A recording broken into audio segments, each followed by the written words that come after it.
तमीज से बात करिए, मैं सीनियर हूँ आपका। और अब संदीप भैया छोटे नौकर लग रहे।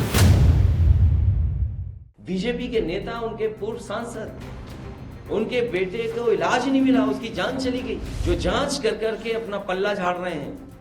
कोई जिम्मेदार अगर है तो मुख्यमंत्री खुद जिम्मेदार हैं, क्योंकि वो बजट नहीं दे रहे हैं। बीजेपी के पूर्व सांसद भैरव प्रसाद मिश्रा के बेटे प्रकाश मिश्रा की इलाज के अभाव में मौत के बाद राजनीति तेज हो गई। अखिलेश यादव ने इस मामले में सीधा योगी आदित्यनाथ को जिम्मेदार ठहरा दिया।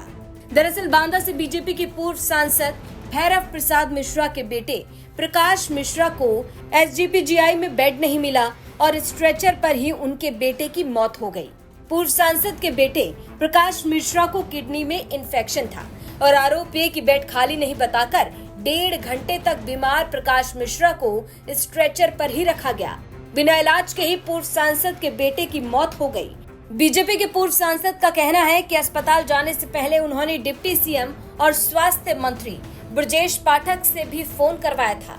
उन्होंने सारी व्यवस्था ठीक होने का दावा भी किया, लेकिन फिर भी अस्पताल प्रशासन ने बेटे को भर्ती तक नहीं किया और अस्पताल के बाहर ही बेटे ने दम तोड़ दिया। ब्रजेश पाठक जी के यहाँ से फोन करा के भी गया था मैं, और उनसे बातचीत भी हुई थी और उन्होंने कह दिया था, मुझसे एक आदमी बात भी करा था, हाँ ले आइए। हमने कहा भाई रिफर करा के ला रहे नहीं, हम सीधे वेदांता ले जाएं और कहीं ले जाएं। तो कहा नहीं आइए, आपके लिए कोई दिक्कत नहीं है, यहाँ व्यवस्था है। और जब मैं गया तो भी 1 घंटे उन्होंने पहले फिर कहा बेड नहीं है, फिर इनको बेटी उसमें डालना पड़ेगा आईसीयू में, वो नहीं खाली, ये नहीं खाली, तो ऐसा ड्रामा करते रहे। और उसमें उसी समय उसका फिर मैं गुस्सा में कहा जा रहा हूँ वेदांता, तो जैसे ही मैं चला देखा बाली में कुछ नहीं बचा था, यानी वहीं पर 1 घंटा एम्बुलेंस में खड़े थे। इस मामले में अब अखिलेश यादव ने योगी सरकार पर सवाल उठा दिए।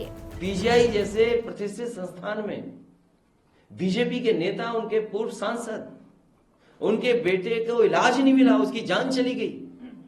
इसी पीजीआई में कई मंत्रियों की जान गई, अगर आपको याद हो। याद है कि नहीं याद है आपको?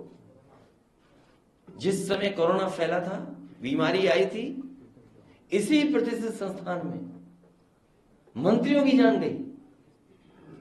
ये जो जांच कर करके अपना पल्ला झाड़ रहे हैं, कोई जिम्मेदार अगर है तो मुख्यमंत्री खुद जिम्मेदार हैं, क्योंकि वो बजट नहीं दे रहे हैं। आखिरकार बजट कहां जा रहा है? आप बजट नहीं दोगे अस्पतालों को, ऑब्सोलीट मशीनों पर आप डॉक्टर्स को काम करने दोगे, पर्याप्त डॉक्टरों का वेतन नहीं दोगे, आप एनवायरमेंट नहीं बनाओगे। और मैंने कल भी कहा था, आप पता करिए Lohia institute, Saifai medical college, PGI या अन्य संस्थाओं में जिनको नौकरी मिल रही है, एक ही संस्था के लोग हैं। इस घटना के बाद डिप्टी सीएम केशव प्रसाद मौर्य पूर्व सांसद से मिलने पहुंचे। वहीं अखिलेश यादव ने इस मामले में सीधा सीएम योगी को जिम्मेदार बता दिया। अब इस मामले में आपकी राय कमेंट बॉक्स में जरूर रखें। ब्यूरो रिपोर्ट, यूपी तक।